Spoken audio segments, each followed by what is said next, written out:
Selanjutnya pemirsa, informasi lain, kasus intoleransi di tanah air ternyata masih terjadi. Ya, kali ini larangan beribadah harus dialami oleh Jemaat Persekutuan Oikumene Umat Kristen atau POUK di Kabupaten Tangerang, Banten. Mereka melaporkan kasus ini ke Wakil Presiden Gibran Rakabuming Raka melalui posko pengaduan lapor Mas Wapres.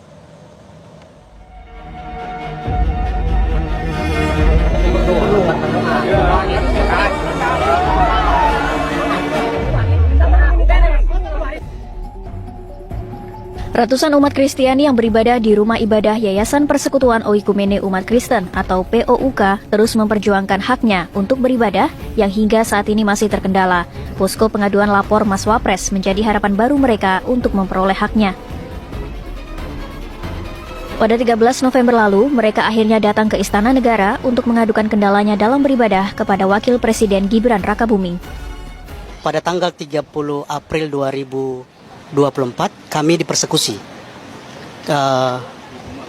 oleh warga yang bukan di sekitaran lingkungan komplek di mana kami sedang berkumpul. Ada sebuah gedung yang kami bangun, kantor yayasan, maka gereja, saya sebagai pemimpin jemaat, waktu itu berkumpul di situ ada anak-anak kecil, maka datang segerombolan orang, sekitar 100 orang. Dengan pakaian agama tertentu mereka mempersekusi kami. Dan video ini sudah viral pada Juli, waktu itu diviralkan oleh Bang Ade Armando. Dan kami mau mengadu, kami warga jemaat Gereja POUK Tesalonika yang sudah berdiri tanggal 30 April 1995 sampai hari ini tidak punya tempat ibadah. Ketika kami sedang membangun untuk beribadah, kami dipersulit. Salah satu bangunan yang kami sedang bangun, kantor yayasan itu, untuk kami jadikan rumah doa, itu pun sampai hari ini PBG-nya dipersulit. Mulai dari tahun lalu kami urus, sampai sekarang itu belum dikeluarkan izinnya. Itu aja, Pak. Rumah doa, Pak, ini, Pak. Tempat kita berdoa di sini. Apa? Tempat kita berdoa. Sebelumnya pada 30 Maret lalu, warga sekitar gedung yayasan tidak mengindahkan jemaat POUK untuk beribadah. Segerombol orang datang ke gedung yayasan di kawasan Teluk Naga, Kabupaten Tangerang untuk menolak kegiatan apapun di gedung itu, termasuk berdoa.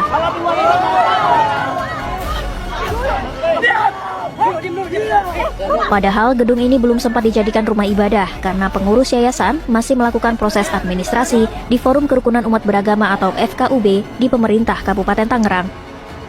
Jemaat juga mengeluhkan proses perizinan yang sudah lebih dari 1 tahun tidak kunjung usai di FKUB Kabupaten Tangerang. Jadi harapan kami di sini tidak banyak memperoleh tempat ibadah yang ini, nggak harus wah bangunannya, tidak begitu ya. Yang penting bisa kami layak beribadah. Itulah negara kita ini kan negara Pancasila, berajaskan Pancasila. Jadi ya itu harapan kami. Sementara itu pemerintah Kabupaten Tangerang menyebut permasalahan ini sudah selesai. Saat ini pemerintah Kabupaten Tangerang sedang mencari lokasi baru untuk pembangunan gereja Tesalonika. Kan kita mempertemukan baik tokoh agama dan pihak masyarakat ya, tokoh agama muslim dan non-muslim, kita pertemukan di kecamatan waktu itu, dan kita sudah sepakat bahwa teman-teman saudara-saudara kita akan beribadahnya di aula kecamatan yang lama. Saat ini karena di aula yang lama ini dipakai untuk proses pilkada, juga pilkada langsung, maka dipindahkan ke aula kecamatan yang baru. Di samping itu juga pemerintah juga sedang mencari lokasi yang baru, dan istilahnya harus setelah ya, didirikan tempat beribadah. Agar hal serupa tidak terulang, Pemkab Tangerang meminta warga untuk mengedepankan komunikasi sehingga kerukunan antar umat beragama dapat terjaga dengan baik. Ya, video ini memang betul sudah viral di bulan Juni atau Juli yang lalu, tadi dia sudah sampaikannya. Dan mereka usut terus sampai sekarang, karena mereka juga susah untuk mendirikan atau memiliki rumah ibadah yang permanen gitu kan. Kalau hanya rumah seperti yayasan itu kan berarti itu artinya sebenarnya hanya gedung yang mereka gunakan untuk yayasan, tapi sebagai gedung gereja mandiri itu pun belum ada, dan mereka perjuangkan itu. Dan yang mereka ajukannya langsung ke Istana Negara, ke Pak Wakil Presiden, yaitu ke sama Pak Gibran. Luar biasa. Tapi mari kita mendoakan Bapak ini, Bapak Pendeta ada namanya tadi. Ya, ini nama pendetanya Michael Siaan, jadi pendeta POUK Tesalonika. Jadi bagus, apa yang mereka lakukan ini benar bagi saya. Ini sudah menjadi salah satu untuk menuntut apa yang menjadi hak mereka sebagai orang Kristen dan sebagai orang yang memang punya hak kebebasan untuk beragama di tengah-tengah bangsa kita Indonesia ini. Jadi ketika mereka datang sama Pak Gibran ya sudah, itu jalan yang tepat menurut saya, daripada mereka juga harus demo. Dan yang lucunya tadi itu orang dari daerah lain tuh yang datang demo itu, lalu maksudnya datang ke tempat mereka, bukan orang dari kampung di mana mereka berada itu juga gimana ya, pull up entah gimana mereka lah melakukan hal seperti itu. Mari kita mendoakan supaya kerinduan mereka, laporan mereka didengar dan segera diproses, dan izin untuk mendirikan rumah ibadah di tempat sana, di gereja POG ini cepat terlaksana. Kita next pada video berikutnya. Majelis Ulama Indonesia kayaknya masih sebel ya sama orang-orang yang ngucapin salam lintas agama. MUI bilang mereka kan udah ngeluarin fatwa yang mengharamkan salam lintas agama.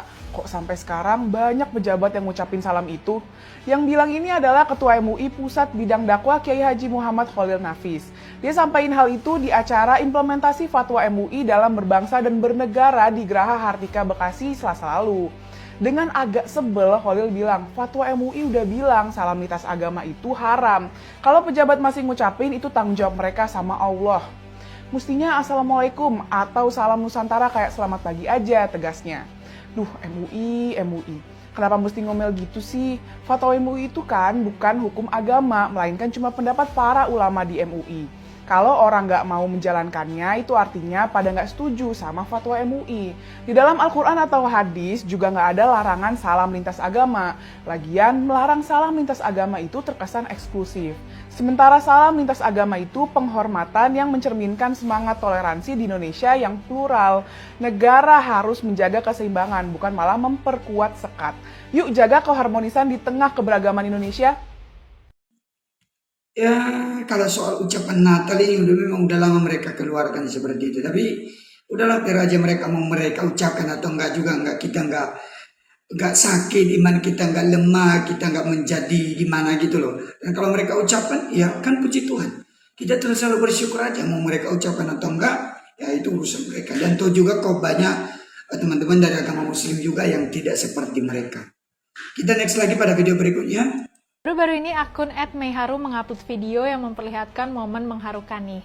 Terlihat para pemain timnas Indonesia sedang membentuk lingkaran di tengah lapangan. Di video tersebut tertulis pesan yang sangat menyentuh.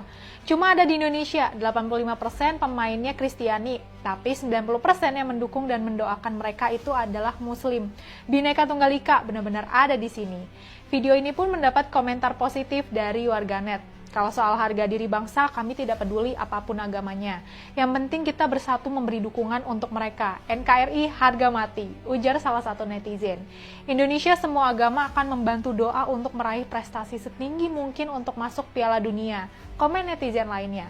Nggak peduli lo mau Islam, Kristen, Hindu, Buddha, atau apapun, kalau lu udah main buat timnas dan bikin bangga Indonesia, bakal gua dukung terus, kata netizen lain. Emang nggak diketahui pasti sih berapa banyak pemain timnas yang beragama Kristen. Tapi dikutip dari berbagai sumber, pemain yang beragama Kristen itu ada Shane Patinama, Justin Hubner, Sandy Walsh, Marcelino Ferdinand, Ivar Jenner, Rafael Strijk, Jay Itzes, dan Tom Haye. Sementara pemain yang beragama Islam ada Ragnar Uratmangun, Asnawi Mangku Alam, dan Pratama Arhan. Timnas Indonesia sendiri berhasil mengalahkan Arab Saudi di babak kualifikasi Piala Dunia 2026 zona Asia dengan skor 2-0. Buat bisa lolos ke Piala Dunia 2026, Indonesia harus menghadapi 4 lawan sulit, yaitu Australia, Cina, Jepang, dan Bahrain. Apapun agama kita, kalau itu demi Indonesia, kita harus bersatu. Yuk, satukan kekuatan, dukung Timnas Indonesia. Ya, bagus ya, luar biasa menurut saya, ini hal yang sangat baik.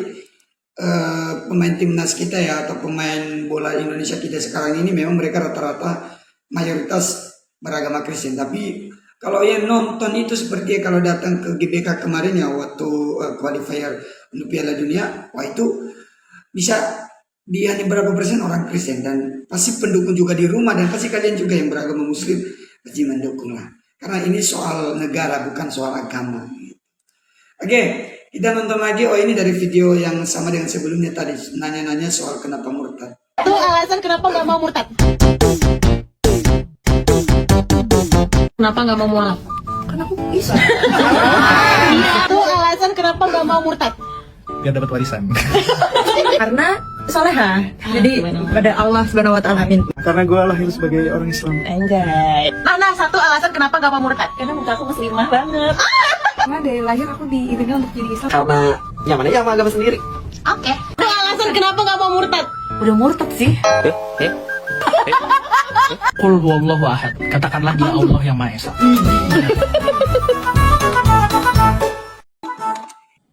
Salam saudara-saudara yang diberkati oleh Tuhan Yesus Kristus. Berjumpa kembali bersama dengan saya di channel ini. Saya berharap kabar kita selalu baik-baik saja dan diberkati oleh Tuhan Yesus Kristus. Amin. Itulah dia saudara video cuplikan yang baru saja kita tonton tadi videonya. Bagaimana ramai kemarin ya. Kira-kira ada 100 orang mereka mendatangi suatu tempat ibadah. Dan dengan sombong mereka melarang bahkan mengusir orang-orang Kristen supaya jangan beribadah di sana. Dan kita sudah mendengar tadi bagaimana mereka pelaku-pelakunya itu adalah bukan orang-orang sekampung itu, tetapi mereka adalah oknum-oknum Islam yang datang dari daerah-daerah lain, yang mana kita tidak tahu ya dari mana mereka datang. Tapi yang penting mereka bukan orang-orang sekampung itu. Nah, ini sungguh sangat keterlaluan.